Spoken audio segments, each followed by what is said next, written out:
We are talking about salt in our diet today. What happens when we consume too much salt, and how can we reduce it in our diet? And why should we do that? Hello and welcome to Science in 5. I'm Vismita Gupta-Smith. We are talking to Dr. Francesco Branca today. Welcome, Francesco. Francesco, WHO's latest report is urging everyone to reduce salt in our diet.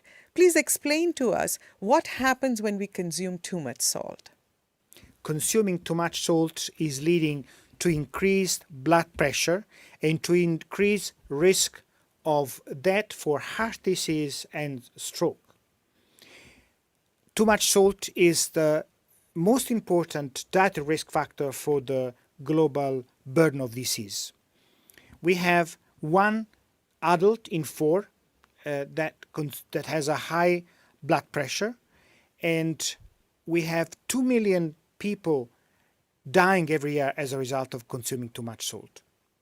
Francesco, how do we know if we are consuming too much salt? Most of us are consuming too much salt. The WHO recommends to consume not more than 5 grams of salt every day, which is roughly half of what on average people consume in the world.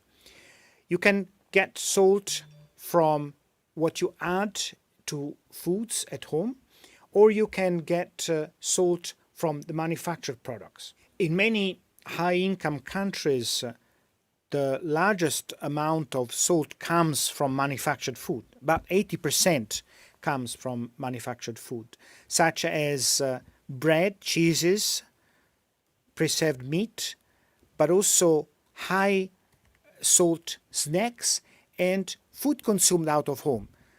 Normally the same preparation that we consume at home is less salt than the one that is produced in a restaurant, for example.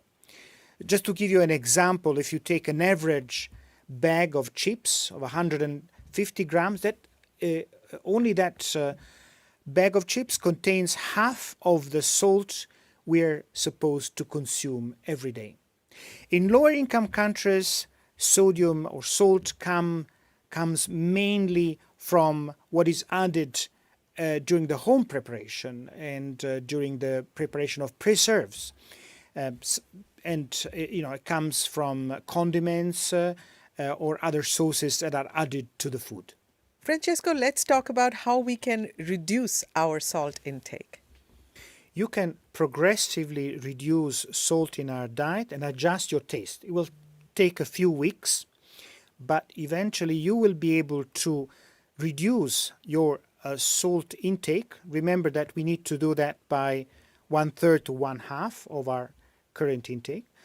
Some of it is under our control, and we can add less salt during cooking. We can replace it with other seasoning, lemon juice, spices. We can also decide to buy less of the food that contains a high amount of salt, the processed food. We can buy less frequently certain options. We can also buy alternatives. The same products sometimes is designed to contain less salt. And if you look at the labels, it's actually explicitly mentioned that it could be a low salt product.